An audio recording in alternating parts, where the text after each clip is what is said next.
So the title of this presentation is Srila Prabhupada, No Ordinary Guru, No Ordinary Acharya. So I'll just go through it and speak it until we get stuff on screen. But as I say, mainly it's just that you won't get to see the lovely pictures of Prabhupada. Okay, so what is my next slide? Let me see. So it starts with, who is Srila Prabhupada? It is quite amazing. Go back to my own life. I grew up in what you would consider, I guess, a kind of stable family life. Had brothers and sisters, mother and father. There was never any crisis. My parents never divorced. All of that kind of thing, So, in one sense, life is great, Doesn't seem to be any problems with life, We're always eating every day. We've got somewhere to sleep all the time. If you get sick, you go to the doctor, you go to school, everything seems normal, everything seems fine. In the last sort of 10 years, maybe less, the world is more chaotic and more unstable and weird than it's ever been in my entire lifetime. And that's why this question, who is Srila Prabhupada? Like, who was this gentleman who left India at the age of 69? He had his 70th birthday on the way, I think. How many people are 70 in the room? 70 or older, yeah. We are with wonderful senior citizens. I can't conceive of it. I'm 61. So Prabhupada was 9 years older than me when he started his journey. In my mind all the time I'm thinking, I think I want to chill out now, I've worked hard enough over the last whatever. He started his journey 9 years older than me. I'm so relieved that there's a seat here. If I have to sit cross-legged, yes, I can get down and sit cross-legged. Half an hour later, an hour later when you get up, agony for 3 or 4 minutes till your knees get back into sync, whatever, and you get to use them again. 70 when he started the journey. How many people are from overseas here? Not from India? How many people flew to India to get here? Every one of the people who were overseas. How many didn't fly economy? Or are you too embarrassed to put your... Oh, look, she did not fly economy.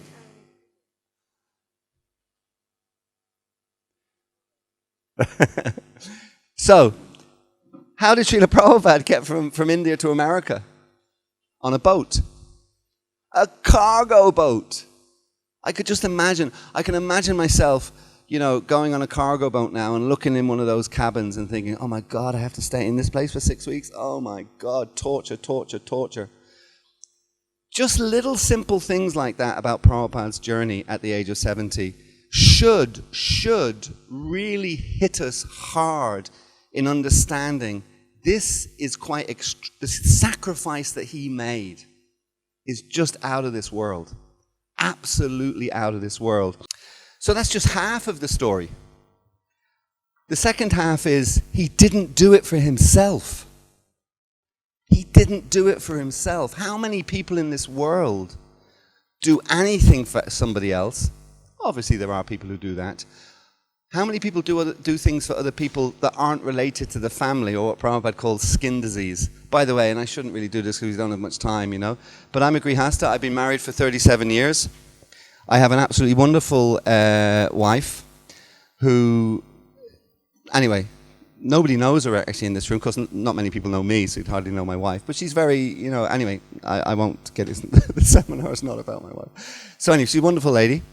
We had 2 children, 2 sons. One of them is, 35, and one is 32. I think that's their ages.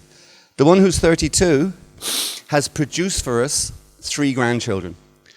So going through my Grihasta life, and of course reading Srila Prabhupada's books and all of that kind of stuff, you read that, try not to get too attached, you have to work through this and try to be as detached as you possibly can and all that kind of thing. And I thought I was doing that reasonably well. And then my son produces 3 grandchildren. It's like, whoosh, straight back into, because these cute little things coming, oh, granddad. It's like, so we do things for our family. Prabhupada called it skin disease, was the phrase that he used. But how many people do things for other people? There are people, obviously charity workers, etc. But then what level of sacrifice do they do?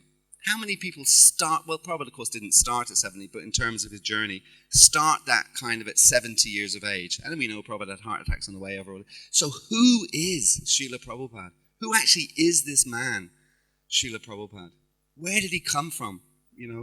What was it all about? Totally selfless. He came simply for two reasons. One, because it was the instruction of his own spiritual master. And two, to save suffering humanity. Can you imagine? I wake up in the morning and I think to myself, God, it's 4 hours to breakfast. Srila Prabhupada wakes up in the morning, he wants to save suffering humanity.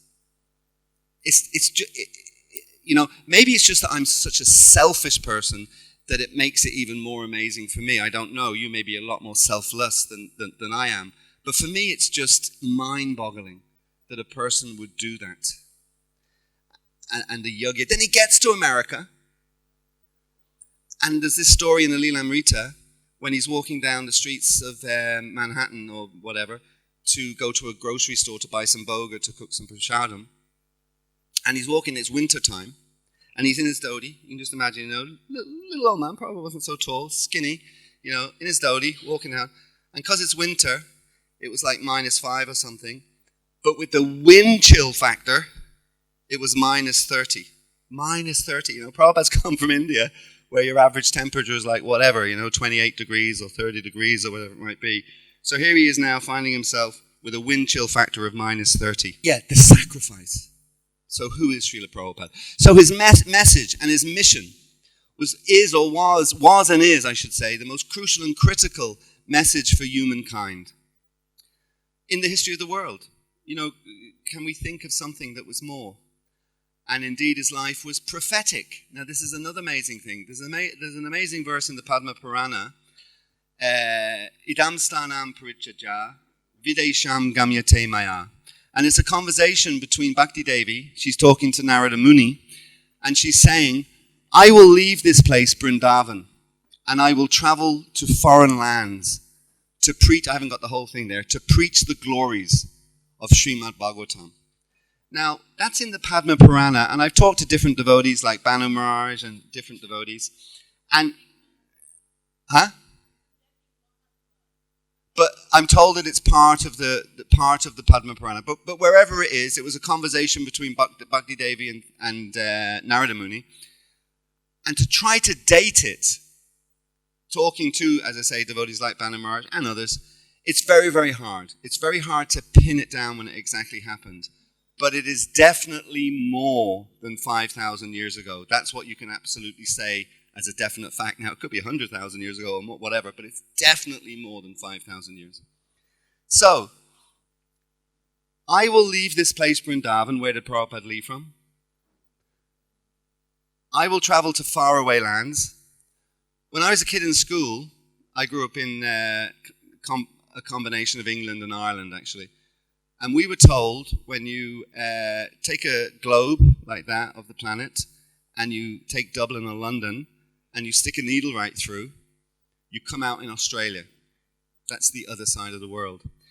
If you turn the globe around and get India and you stick a needle through India, you come out in America. Srila Prabhupada couldn't really have gone further away from India than America. That's why devotees who travel here from America, like Mahamai, they have more jet lag issues. Their ankles get swollen even more when they travel because they're on the plane for longer.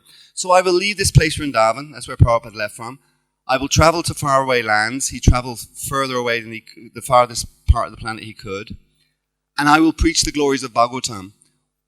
Aside from Prabhupada bringing a change of clothes, I think he brought a sort of bag of granola or muesli or whatever, and he brought an umbrella, which was quite smart, because Prabhupada was very smart. He was going to the east coast of America. What was the only thing really of significance that came with him? And Bhakti Devi was saying, I will preach the glories of Bhagavatam. Like, what is that? No one has done what Srila Prabhupada did. Bhaktisiddhanta Maharaj, a couple of his disciples tried a little bit in the 20s, 30s, whenever that was, 40s, 50s, whatever it was.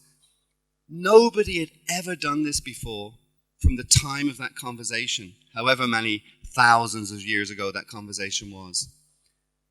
Isn't that amazing? Isn't that extraordinary? That now in 1965, 1966, Prabhupada was fulfilling what was spoken all those many thousands of years ago. So again, this is all about who is Srila Prabhupada. Who was, who is Srila Prabhupada. We shouldn't, and that's why the title of this presentation is No Ordinary Guru, No Ordinary Acharya. And I'll talk a little bit about that more when we get into this now. And then there's this other verse, Ebe Nam Sankirtan is this verse. And it's taking the sharp sword of the congregational chanting of the Hare Krishna mantra, Ebe Nam Sankirtan. I will root out and destroy the demoniac mentality in the hearts of the conditioned souls. That's a powerful statement, the sharp sword of Harinam Sankirtan. And then, this is the real key part, Yadi Papichadi.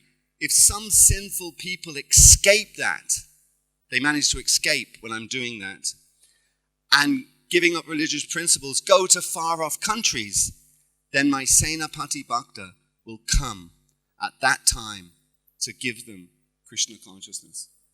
So now we have a conversation between Narada Muni and Bhakti Devi, prophesizing, if you like, and now we have this statement from Lord Chaitanya. And now this is a famous verse we all know. In every town and village, the chanting of my name will be heard. That again never happened.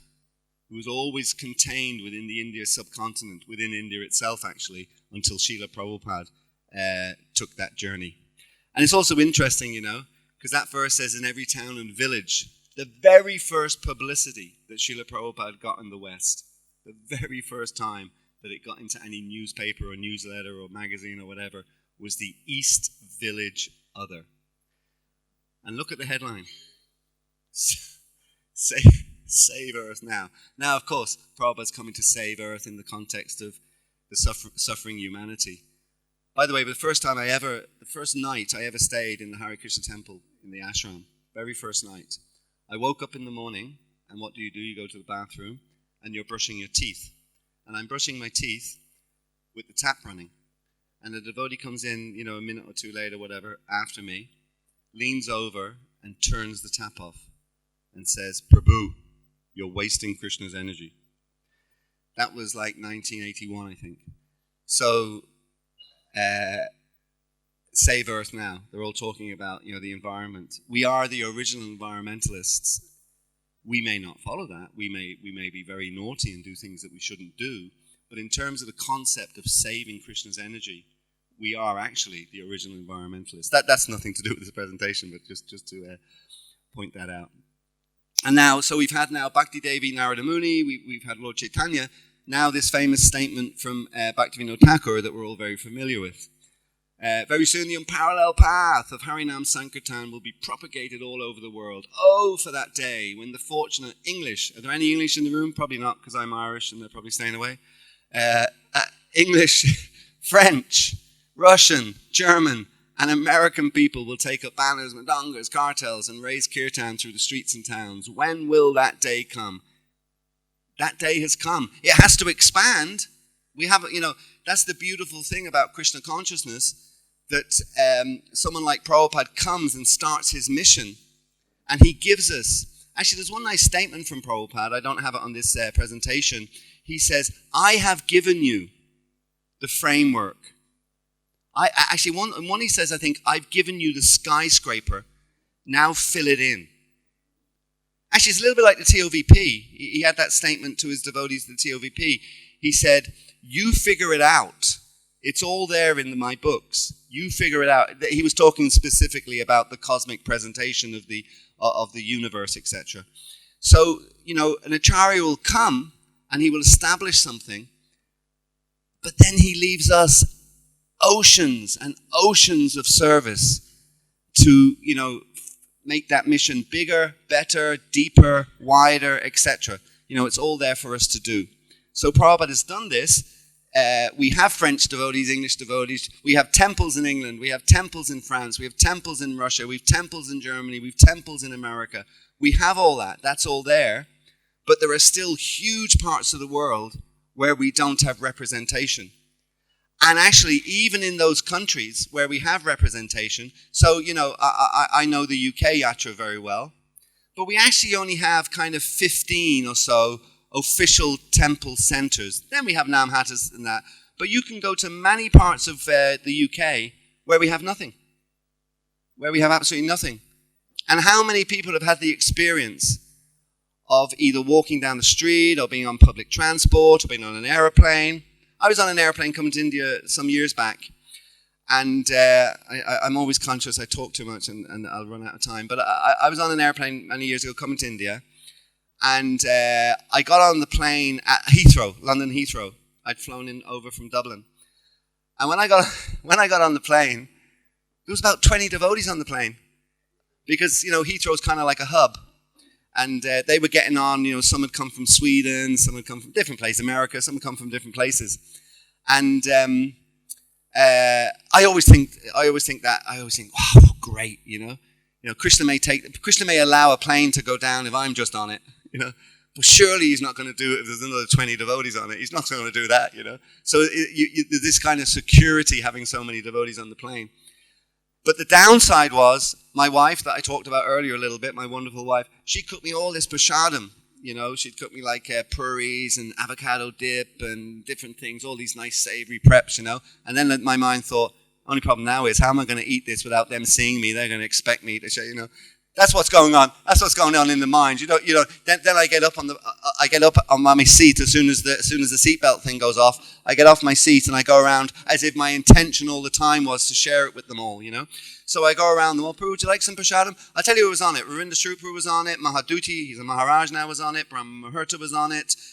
Anyway, a whole bunch of devotees were on it. So I go around, they're all in their different seats, You don't have to walk that far. There's so many of them on the plane, you don't have to walk so far before you get another one. And I say, would you like some prasadam? Thinking, in my mind, still thinking, hopefully they've just had their breakfast, And they'll say, no, I've just eaten. Every single one of them took something, Every single one.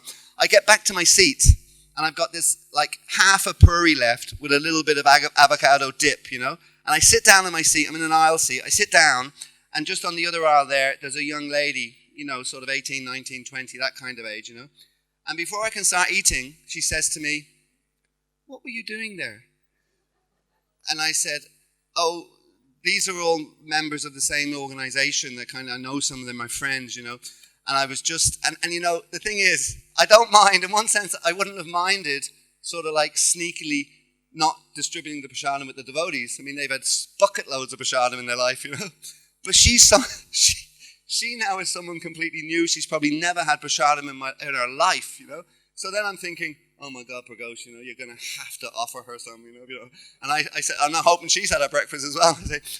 And I was offering them some different, some food that I'd brought with me, and they said, what is it? And I said, well, it's like some nice kind of fried bread, shallow fried bread, and some nice avocado dip mixed with some this and that. And I said, would you like some? She says, oh, yeah.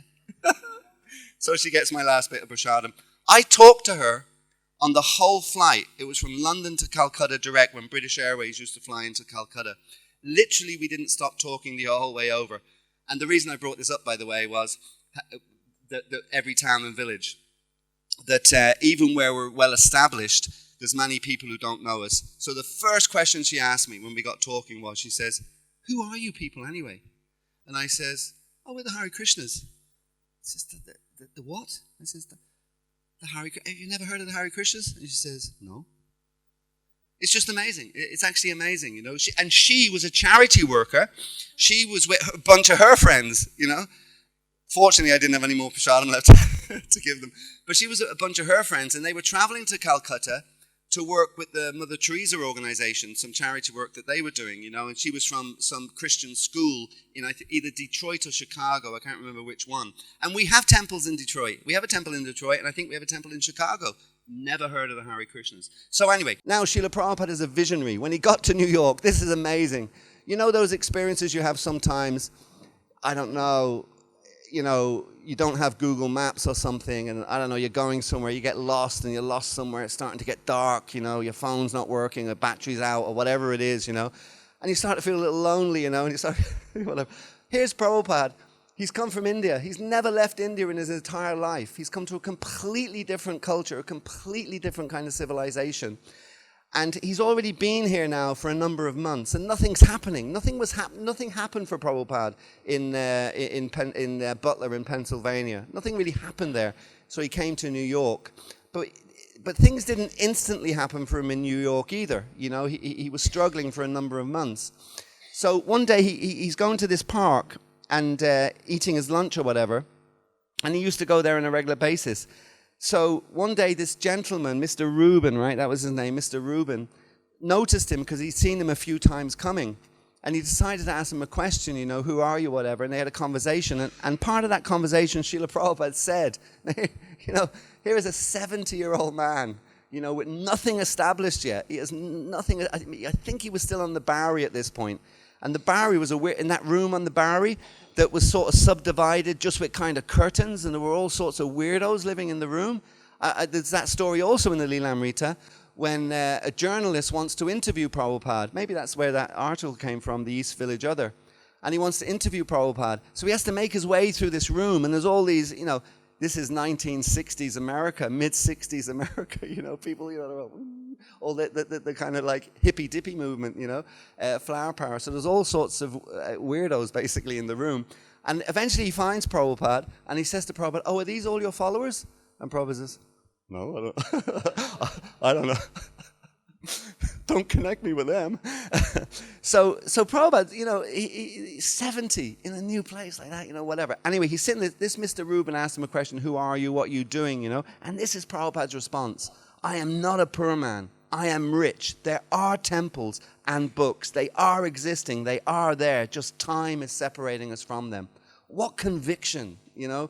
What amazing strength of resolve, you know, and determination, Dridhavrata, you know. It's just absolutely incredible, you know, for a man in a strange land at that age, you know, to be so, I just find it just incredibly awe-inspiring. Yeah, Mr. Rubin, he was a subway conductor. That was 1965 when that happened, you know. And look at it now.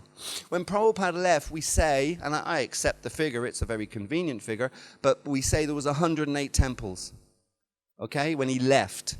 Now we've over 1,000 temples. You know, so this all started from this conversation, if you like, with Mr. Rubin when we had nothing.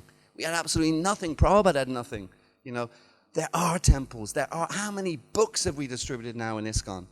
You know, the Srila Prabhupada's Bhagavad Gita is the most widely distributed Bhagavad Gita on the planet, you know. And this was, if Prabhupada hadn't got this conviction, this dedication, you know, this would never have happened. You know, it's just extraordinary. So that visionary thing. Now, 5 key steps taken by Srila Prabhupada in shaping his ISKCON. The first one was the founding of the institution under the name of ISKCON. Okay, how many of you in the room are a director or a trustee of a legal entity? Only about half a dozen. The rest of you should be ashamed of yourself.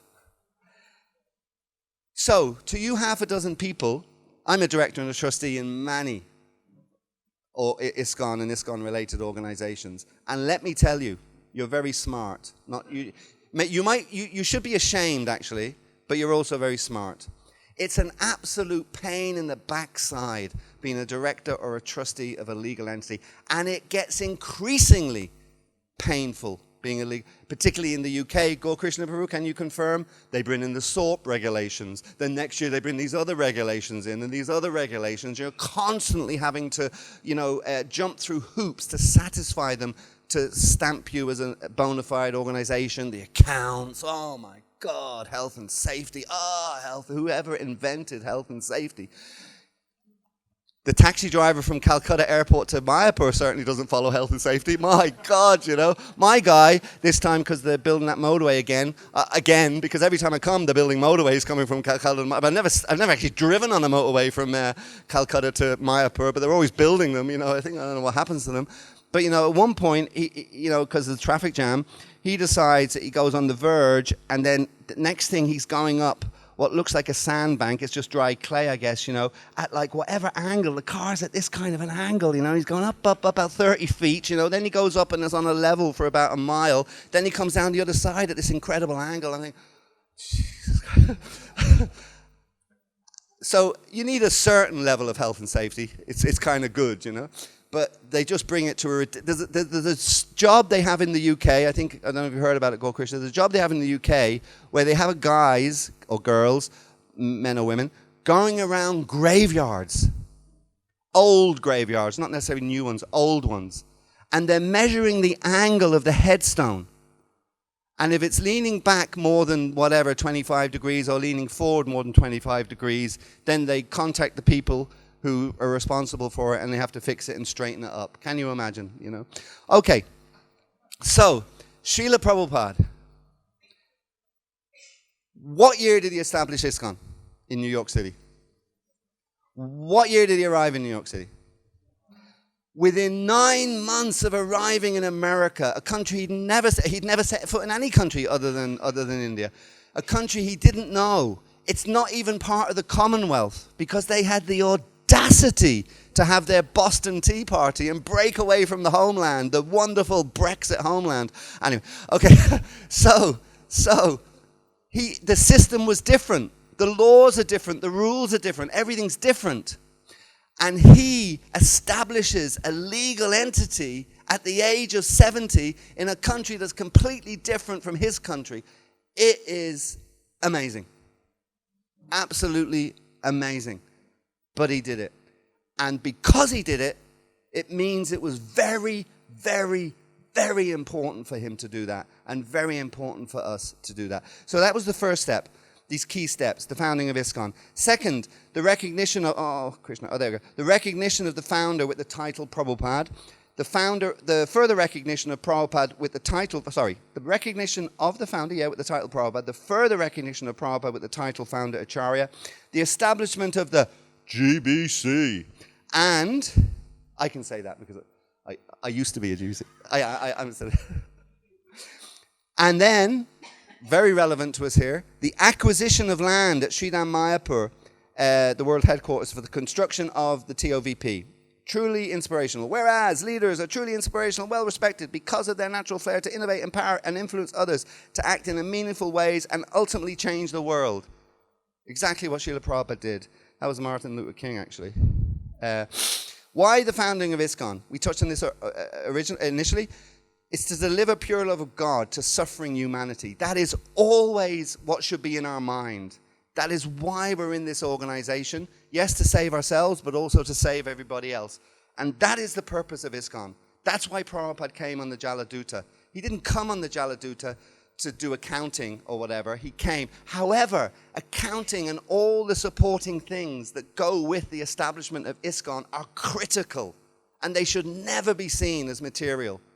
Someone going on Harinam, someone making sure that we don't get our charitable status removed. They are equally spiritual activities. You can't have one properly without the other like that. At least not in ISKCON, because Prabhupada wanted that organized society.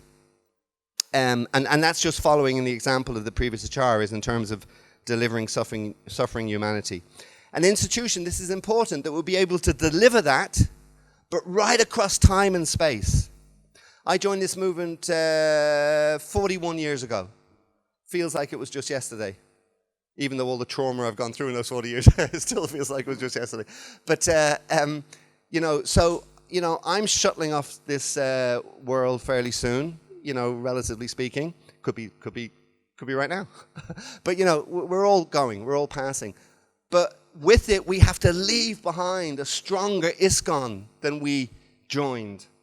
Because therefore, then it can go on for generations and generations and generations. And think about it. Do not think that just because it's here, it will always be here. We cannot think like that. That's complacency. Look at what happened to Lord Chaitanya's movement after he left. Atul Krishna, you probably know the exact years. I'm not sure, around about 100 years. That, it just didn't exist anymore. And it had been taken over by Sahajas. So don't just think because it's here now, it will always be here. We all have a responsibility to make it stronger while we're here, so as that it can be passed on to future generations. Anyway, that last one we've already talked about within a year. It was 9 months. Then why Prabhupada? And this is a story told by Govinda Mataji in a conversation. Her and her husband decided they wanted to call... her and her husband decided that they wanted to call her Govindaji. We always have that sense that that's kind of an affectionate term. So Prabhupada was either there or he was coming shortly, and they asked him, is that okay to do that? Because he gave her the name Govinda, so they're adding a kind of an adjunct to it. And Prabhupada said, no. To refer to someone as G is a third-class address. I'm sorry, Atul Krishnaji. How many times have we done that? How many people in the room, when you're addressing a devotee sometimes, particularly one that you know, how many times have you put G on the end of their name? Well, that's particularly an Indian one, actually. That's particularly an Indian one. But certainly for Westerners, we certainly put it on the name. You know, Go Krishnaji, you know, Atul Krishnaji, whatever. You know, we definitely do that. And Prabhupada said this in the early 60s. I think this conversation took place in 67. You know, he's saying it's a third-class address. And then, of course, she was smart. She immediately said, hey, hang on a second, we call you Swamiji. You know? And then, of course, Prabhupada in his humility says, oh, that's okay, that doesn't matter. You know, so he's just said it's a third-class address, but then he says it doesn't matter. But she says, no, it's very important to us. We do not want to address you in a third-class way. Please, what should we call you? And then he said, oh, well, Gurudev, Guru Maharaj, Prabhupada. And that's three. Which one's best? Prabhupada said, well, Prabhupada's nice. You know, that's the best. Okay, from now on, we'll be called Srila Prabhupada. Yes, Haribol, very good. Thank you.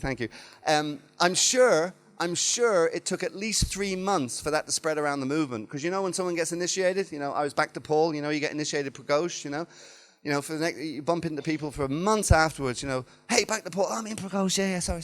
Oh, what's your name again, you know, like that. So you can imagine it, you know, Haribol Swamiji, oh, I'm in Prabhupada, you know. So, Srila Prabhupada, no ordinary guru. So, parents are our first guru. And then after that, you know, we have teachers at school, you know, we have cooking gurus, you know, we have harmonium gurus, you know, we have exercise gurus, you know, everyone's a guru now. That word guru has got into the English language, you know, and everyone's a guru about something or other, you know. So there's so many gurus, and Prabhupada isn't one of those gurus, of course. But even when we move into the arena of spirituality and gurus giving initiation and all of that kind of thing, Srila Prabhupada, he trailblazed this, you know. And by the way, ISKCON gurus have followed. But we should always remember, and the best example is the sky at night, you know. Prabhupada is that moon, that full moon. And everyone that comes after him, even if they're serving in the role as guru, serving in that role, they're just these tiny little stars. The more we not just forget that, but don't actually positively focus on that understanding, the more we weaken ISKCON. It's absolutely crucial. And it's not just crucial for us. I'm a Grand Disciple. It's not just crucial for the first generation of Grand Disciples. It's incredibly important that we inculcate that in all the future generations of disciples in this movement. Otherwise, ISKCON goes. There's two ways that ISKCON will go. One is that Prabhupada isn't at the center all the time, and we all understand why he's at the center. You know, because unfortunately, Bhaktidevi and Narada Muni, Bhaktivinoda Thakur, Lord Chaitanya, they didn't predict my coming. At least I haven't found the Shastra yet. I might ask, you know, Krishna Kirti or somebody to find a Shastra where it says that Praghosh was coming in 1961, you know. That would be very good. But I don't think it exists. But they did predict that Srila Prabhupada was coming. They did predict that Srila Prabhupada was coming. And they didn't predict any of the rest of us were coming. So therefore, Prabhupada has always got to be in the center. And if we don't do that, just like I said, don't be complacent. You know, just because we think that's the way it is now, that it will always be that way. No. We have to continue to cement it. We have to tell everyone we know that that's what the reality is. Otherwise, ISKCON will be destroyed. And the second way it will be destroyed, no matter what you think about the GBC, and I have many thoughts on the GBC, and another GBC member just walked in the room. Of course, she's one of the glorious GBC members. But no matter what you think about the GBC, either collectively or individually, without a GBC, there will be no ISKCON. Once there is no GBC, there is no ISKCON. We are then the same as the Gaudiya Math. We will split into groups, etc. And ISKCON as a united organization, and the first letter is the most important, international. And Bhaktivinoda Thakur, when will the day come when the Germans and the French and the British and all the rest of them will be chanting together? It will be over. So those two things, Prabhupada in the center as the founder Acharya and the preeminent Shiksha Guru for every single ISKCON member for thousands of years, and also that there always has to be a GBC. Okay, I don't mean to be passionate, yes, not angry. Sometimes that passion slips quickly into sounds like being angry. I don't mean that. Okay. Because all of those gurus and all of us, the only reason we're here, the only reason we're able to serve this movement is because of Srila Prabhupada. If Srila Prabhupada didn't get on the Jaladuta, none of us would be in this room now. Just, that's it. It's so simple. It's just so simple. This building would not be here. You know, Prabhupada started Mayapur, right, with the Bhajan Kutir, with the hut at the old main gate. Now it's, of course, when Prabhupada's here, the Long Building was there, the Lotus Building, etc. And now it's so much more.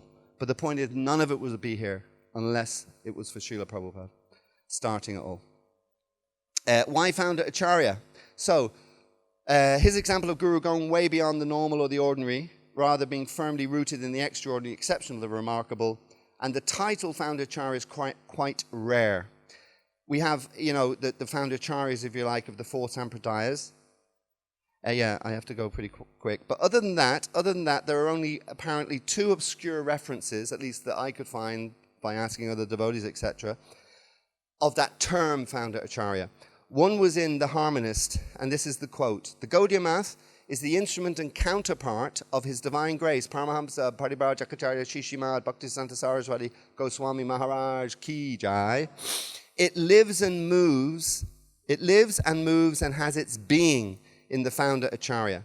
So that was in The Harmonist in December 36. However, a week following the publication of those words in The Harmonist in 1936, Bhaktisiddhanta Maharaj, he left this world. So the term founder Acharya never sort of took hold, it never gripped, it never got a footing, if you like, because it literally only was a week later. And the second time, let me get this right, founder Acharya was only used twice, and the second time, only a week before Bhaktisiddhanta Maharaj departed, thus it never took hold or became a permanent title. Now, the title founder Acharya, being referenced to Bhaktisiddhanta Maharaj, is also very consistent and indeed perfect for Prabhupada, because Bhaktisiddhanta Maharaj, he revived and reformed a weakened tradition. Because, you know, the Gaudiya movement, Bhaktivinoda Thakur, of course, started that revival, if you like, but it was still needed strengthening and needed more nurturing. Actually, in one sense, it always needs more strengthening and more nurturing. So Bhaktisiddhanta Maharaj did that. He engendered a society formed and pervaded in his own spirit, not for him or not on his behalf, but in that spirit of understanding, you know, what the reality was and what the reality that should be followed. He countered impersonal monism. He restored the true theistic Siddhanta and spread that Siddhanta vigorously. And exceptionally, he propagated the philosophy of Achinta Bheda Bheda Tattva, which really, you can translate that into Srila Prabhupada's statement of unity in diversity. That's kind of the English version of that, and something that Prabhupada greatly emphasized and focused on. Now, after Bhaktisiddhanta Maharaj left the world, his Gaudiya Math were no longer. And this is an interesting thing as well. In India, that was the tradition. There was always a math with the guru in charge of that math. And everyone totally in that math surrendered to that individual. They had no concept of a governing board running a spiritual institution. So it fell apart very quickly. They couldn't relate to it. A combination of maybe not being able to relate to it and also wanting to be their own individual boss. Exactly. So for that reason, you know, it broke up and disintegrated. But of course, Prabhupada was aware that that's what Bhaktisiddhanta Maharaj wanted. And what's interesting is that Prabhupada then established a GBC, a governing board, for his ISKCON. And ironically enough now, the GBC has been functioning for best part of 50 years, right? I think it was 72. Best part of 50 years the GBC has been functioning. And of course, it's had its trials and tribulations, but it's still there and it's still functioning. And it's interesting because most of the devotees who have served on the GBC, not all, but most of the devotees who've served on the GBC come from a Western background. And of course, the devotees from a Western background aren't saddled or handcuffed by the tradition of having one guru heading a math. We don't know what a math is. First time I saw Gaudiya math, I thought it was some kind of maths institute. You go there and learn arithmetic. So we had no concept of what a math was and who's in charge of it and how it works. So we didn't have that in our psychology to sort of hold us back. So in some respects, you could argue that's one of the reasons why the GBC has stuck in ISKCON for so long. But of course, 50 years is absolutely nothing. It's just a drop in the ocean. The idea is that this GBC will head this institution because this institution is meant to be here, for at least 10,000 years or however long it's meant to be here. So yeah, it needs to always to be nurtured and strengthened. So after Bhaktisiddhanta Maharaj left, it broke up. And then, as a result of that, you lose this idea of it being an extension of and center to bestow the grace and benefit for souls in all parts of the world.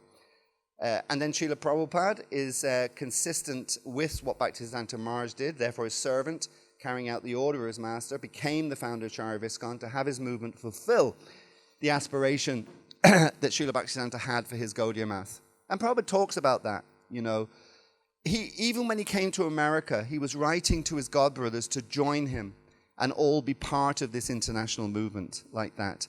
And he even said, I don't need to be, in charge of it. You all can be in charge of it, etc. So the goal was to just preach Krishna consciousness. And then he gave birth to this movement, the first worldwide Vaishnava movement. So Prabhupada is our unique Acharya. He propagated unity and diversity, as I mentioned. And that's a quote, a famous quote about that. I'm going through it quickly because I'm just looking at my watch. Same quote. With all the GBC and senior men present, we should discuss how to make unity and diversity. Because the point is, there's so much diversity. It will always be there. And that's great, no problem. But how to unify the diversity, that's the challenge that we face. And then just a couple of additional quotes, one from the Srimad Bhagavatam 6th canto. Therefore, those who are advanced in spiritual knowledge, they see unity and diversity. This is a symptom or a signal, if you like, of advancement, to be able to see that unity and diversity. And then also from the Chaitanya Charitamrita, the principle of unity and diversity is philosophically known as Achinta Bheda, Bheda Tattva, simultaneous oneness and difference. So that's the point. Bhaktisiddhanta Maharaj established that, Achinta Bheda, Bheda Tattva. Prabhupada, if you like, did the same with unity and diversity. So an extraordinary disciple. This is a brilliant section. Hopefully we'll have time. That on Bhaktisiddhanta Maharaj's disappearance day in Los Angeles in 1968, Srila Prabhupada commented, I was born in a different family. My Guru Maharaj was born in a different family.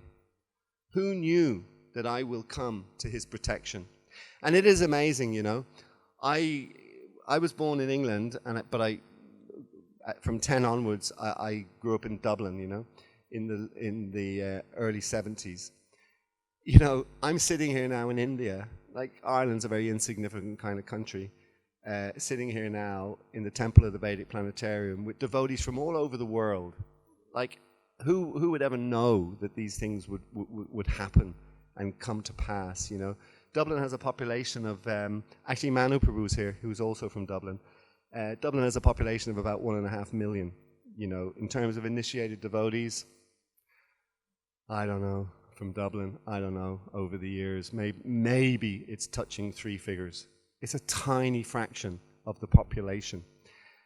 So, and then all of you people, you're all coming from your countries. Some of you come from countries with massive populations, but the ratio is probably similar in terms of initiated devotees from those countries. So small countries, big countries, but somehow or another, all of us, I don't know how many people are in the room right now.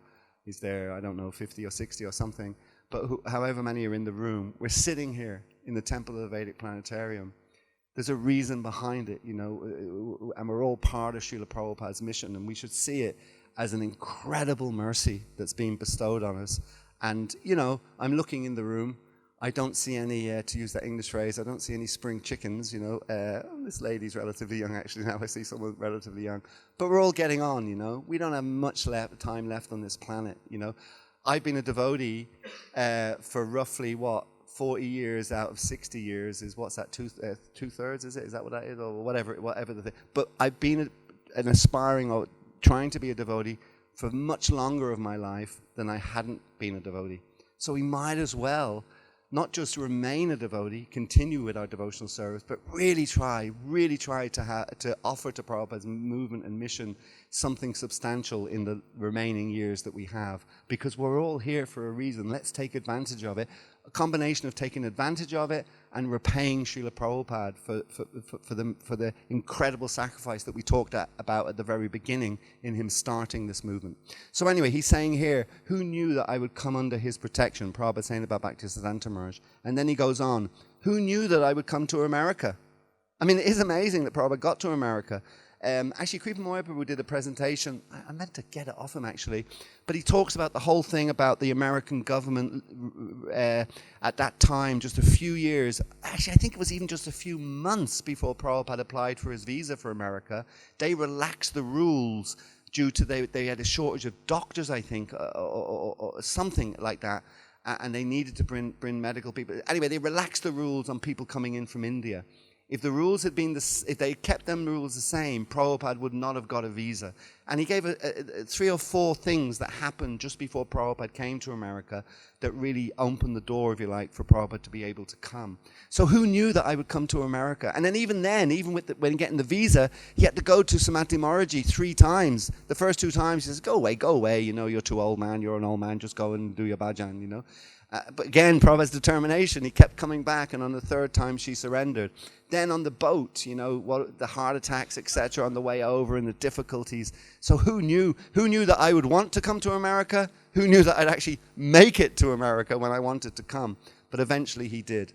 And then who knew that I would meet these American boys and girls? Well, that they would come to me. Who knew that they would come to me? Because again, we go back to him on the bench talking to Mr. Rubin. He'd already been there for a number of months, and he's all on his own.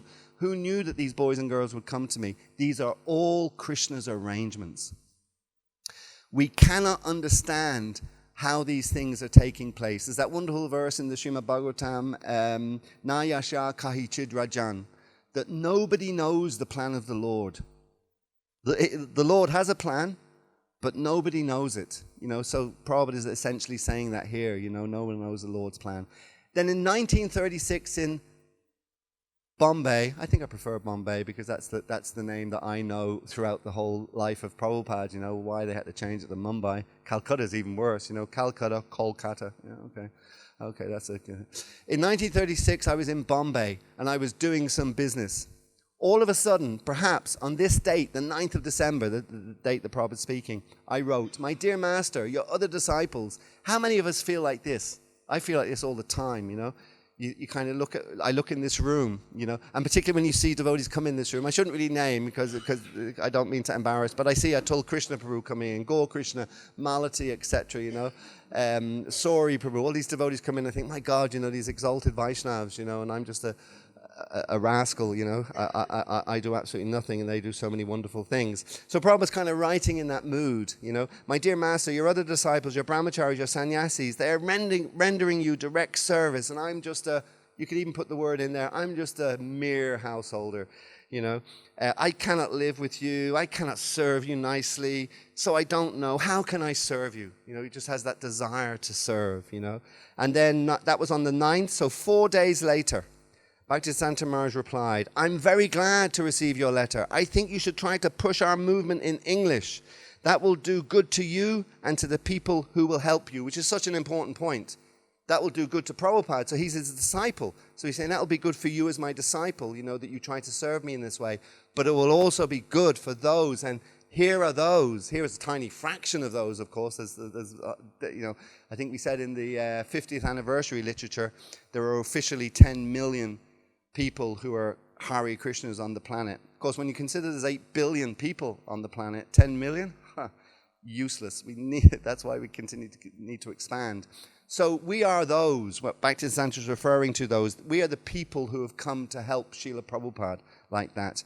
And then on the 31st of December, just after writing that letter, what was it, the 13th to the 31st, this is where the math comes in good, 18 days, is it?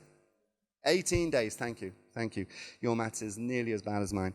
On the 18 days later, Bhaktisiddhanta Maharaj left this world. Amazing. Again, it's just amazing that happened, right at the very end, He gave that instruction to Prabhupada, was earnestly wanting to serve him, feeling a little kind of left out, a little isolated, even a little maybe inferior, So he writes to him, how can I serve you? And Bhaktisiddhanta writes that letter back quickly, go preach in English in the English-speaking world. And then Bhaktisiddhanta Maharaj leaves. Just incredible. But I took the order of my spiritual master very seriously. Well, I think we can all attest to that. You can't take it more seriously than Prabhupada took it. That was 1936. Prabhupada didn't leave for 30 years later. Talk about, not giving up on your plan and wanting to fulfill the instruction you've been given from your guru. It took him 30 years to actually start. Well, of course, he was doing that in translating, etc., but still, in terms of the physical part of it, going there and starting the preaching 30 years later.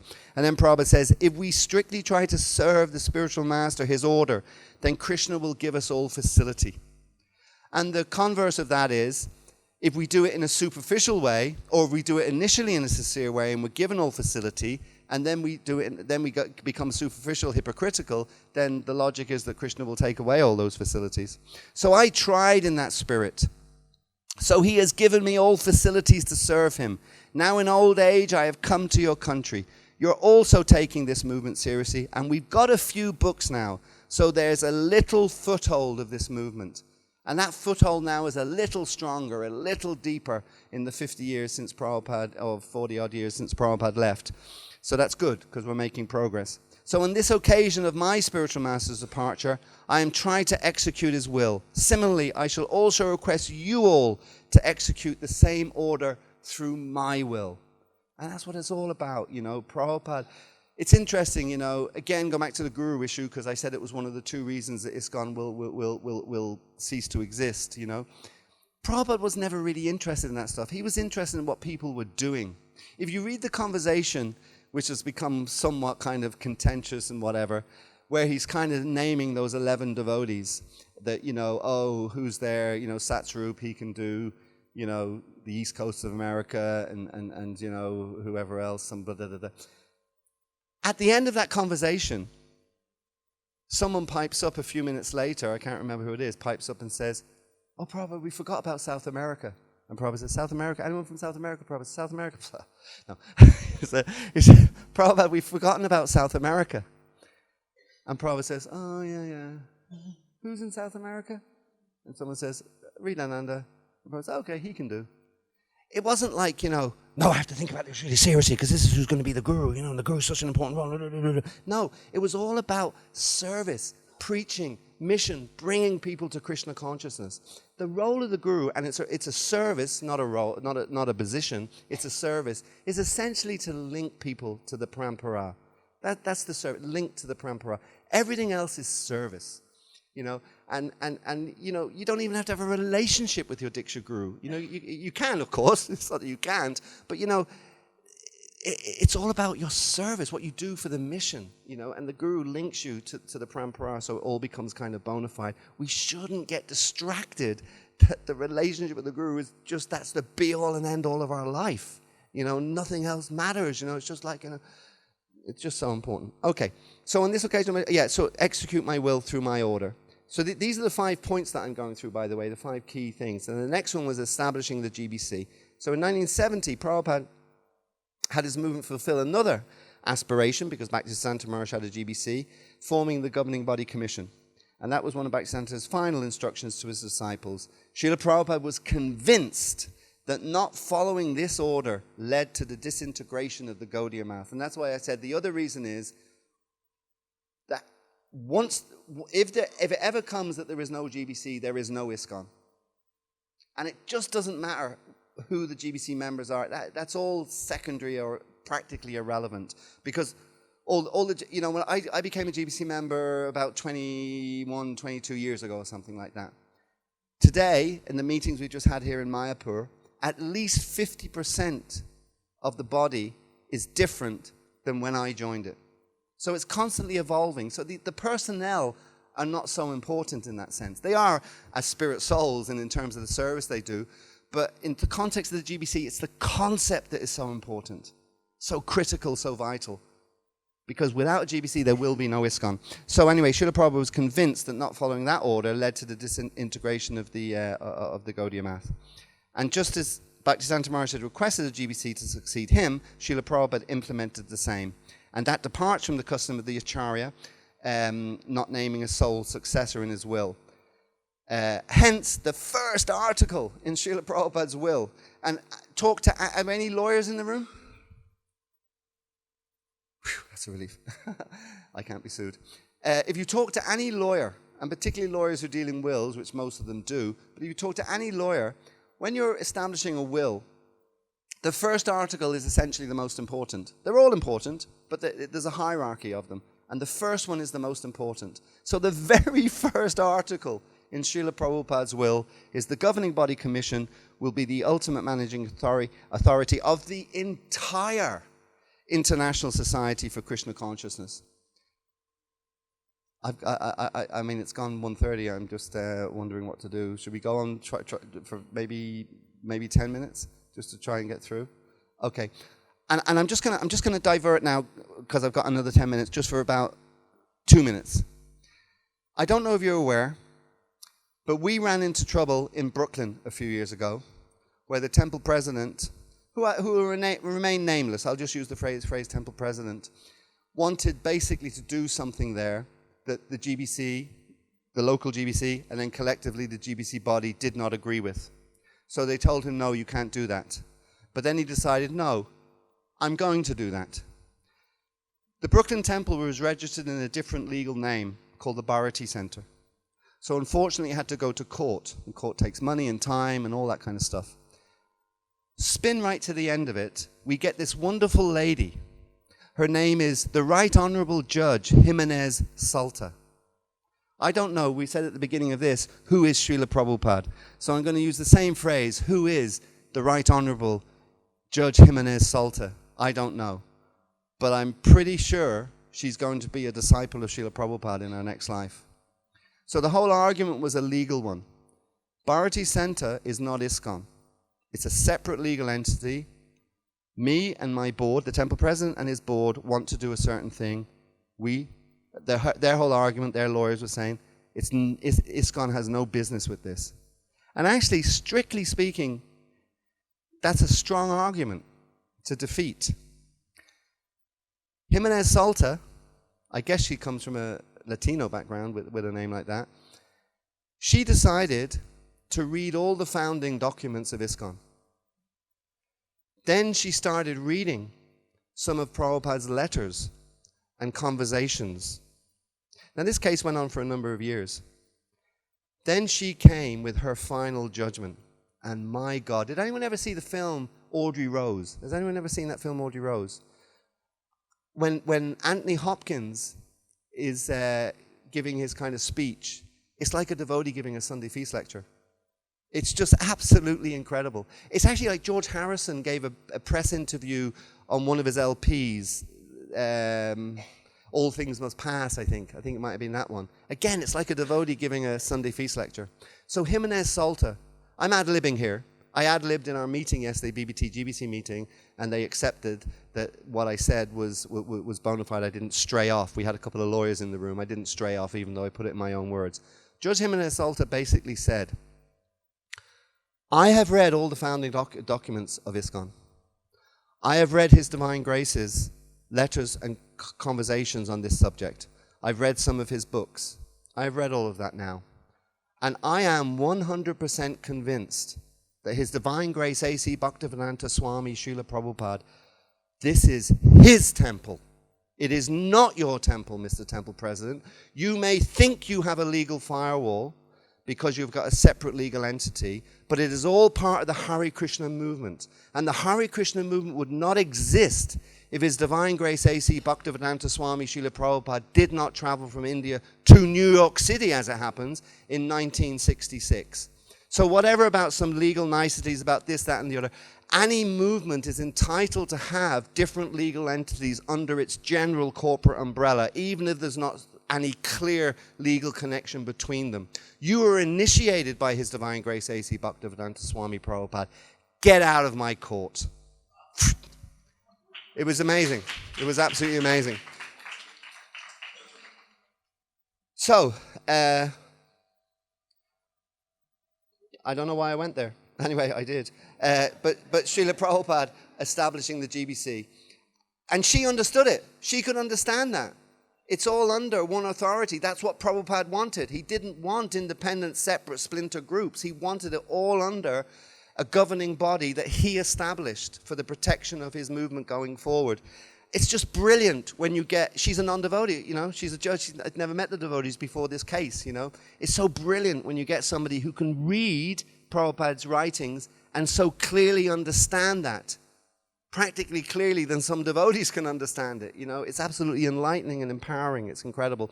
So for ISKCON to survive and thrive for decades, centuries to come, it can only do so, as I said earlier, with Srila Prabhupada at the center of it. And now just a little glorification of Srila Prabhupada. He formally initiated approximately 5,000 disciples. Mahamai can confirm. He established 108 Krishna-conscious temples on 6 continents, installed deities in most of them, trained his disciples in the process of deity worship. He wrote and published over 80 volumes of spiritual literature. I mean, already I get exhausted, you know. You open 108 centers, you put deities in most of them, you train your disciple, you initiate 5,000, you publish 80 volumes of spiritual literature. I've only ever written one book in my life. I have a second one actually coming up, but you know, it's like the pain and that you have to go through to try to get something published. It's just a nightmare. So 80 books, you know, like that. When I read the Bhagavad Gita and reflect on how God created this is Albert Einstein that we print in the Bhagavad Gita. In 1967, he started an incense business to provide financial support for the temples. My God, you know, here we have a man who's opening temples, initiating disciples, translating Sanskrit text, you know, giving his incredible purport so that we can all understand them. Then he thinks, could do a bit of extra cash. Let's open an incense business. I mean, you know, it's like, talk about multitasking. And how old is he now? 67, he's 72 or something like that, you know, absolutely incredible. Within 4 years, the business, Spiritual Sky Incense, generated an annual income of revenue of $1 million, equivalent in 2020, by the way, of being, you know, 7 million, nearly over $7.5 million, you know. Wow, okay. He spoke daily on the philosophy of Krishna consciousness, delivering thousands of formal lectures. Over 2,200 of those lectures were recorded and archived. Hundreds of informal conversations on the science of Krishna consciousness with disciples, guests, and friends. Over 13,000 recorded and archived. He introduced the Sunday Love Feast. Every time I give a Sunday Feast talk, I always say it's the Sunday Love Feast, because that's what Prabhupada called it. Sunday Love Feast and other prasadam distribution programs that provided millions of free meals to the public. He said no one should go hungry in a 10-mile radius of this particular temple. He circled the globe 14 times, visiting 24 countries. He recorded more than 20 albums of these. He's a pop star as well, you know. It's like you just can't make it up. He published the monthly magazine Back to Godhead, which he'd been doing since 1944. He created the Bhaktivedanta Institute. Incredible. I had lunch with Dhruta Karma Prabhu the other day, or was it breakfast? I can't remember. You know, just incredible, you know, taking, like I said at the beginning, you know, hey, they're going back to the moon. They went there 50 years ago. Now they're going back 50 years later, but it's going to take them another 10 years before they get there. Why the hell's going to take it? Just get one of those rinky-dinky, stupid little machines you had in 1969 and just blow it up there again, you know? It's like, come on, you know? It's like, how gullible are we, you know? So the Bhaktivedanta Institute, it's taking on all these concepts, you know, about space travel, whatever, cosmology, you know, and Darwin theory and all these different things. He established the Bhaktivedanta Charity Trust. They have a stall on the way in here, the Bhaktivedanta Charity Trust, so as that he could do welfare work around Mayapur area, Nadia Navadvip area. He founded the Fate Museums and got his disciples to do the doll making, the dioramas. And because so far we have actually adhered somewhat to what Srila Prabhupada wanted us to do, This is a little old, I have to update this. Now we're 602, not 108, 602, but I think it's over 1,000 centers that we have now. 200,000 active ISKCON devotees on the planet. 54 educational institutes, primary schools, secondary schools, tertiary colleges. 75,000 devotees have been initiated since 1966, and that's just Jai Pataka Maharaj. And we've 65 farms and eco-villages. We've 110 Hare Krishna restaurants. The first chain, you Google that. Govinda's is the first chain of Hare Krishna restaurants. So all of these things that Prabhupada did, just add to the list that he established the first chain of vegetarian restaurants on the planet. Okay. Over 5 million guests visit ISKCON centers each year. 1 billion plates of prasadam have been, 1 billion plates, there's 8 billion people on the planet, so the other 7 billion are still hungry. But we've got over 1 billion plates distributed since 66. And at present, we're distributing around 50 million a year. And then Mayapur, this is the last one, Mayapur, establishing. After many setbacks and opposition, Srila Prabhupada purchased land here in Mayapur, and he instantly revealed his plans for that land. We propose to hold a nice festival there from Janmashtami Day for 2 weeks. At that time, the foundation stone for the temple, the TOVP, will be set down. I wish that all our leading disciples come to India at that time. There are 50 branches, so at least one from each branch should come and attend the function. So there was 50 people, it looks like, at that festival. Now we have the thousands that come now. And do you know what? Prabhupada actually laid down 2 foundation stones for the TOVP. Can you imagine? Can you imagine? And we tried for years and years and years and years and years and years and years to get permission for one of those foundation stones, which is basically behind the conch building kind of area. And we just couldn't get it. We just couldn't get it, no matter what we did to try to get the permission to build it there, because from our perspective, it seemed like the more logical place to build it, because it was so more spacious and whatever. Couldn't get it. And then one day, someone had the bright idea, well, hey, Prabhupada did put another foundation stone. Maybe we should try and get the permission there.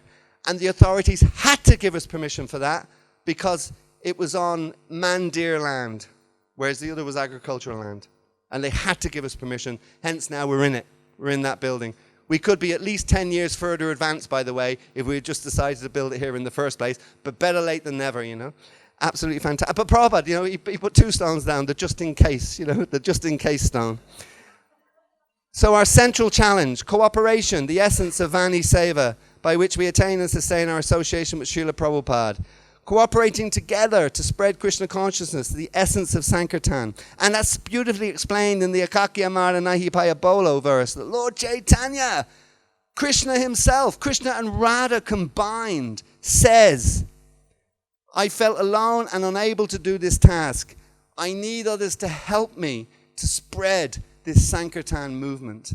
And this is what Lord Chaitanya would be so thrilled to see, that we're all here trying to do that.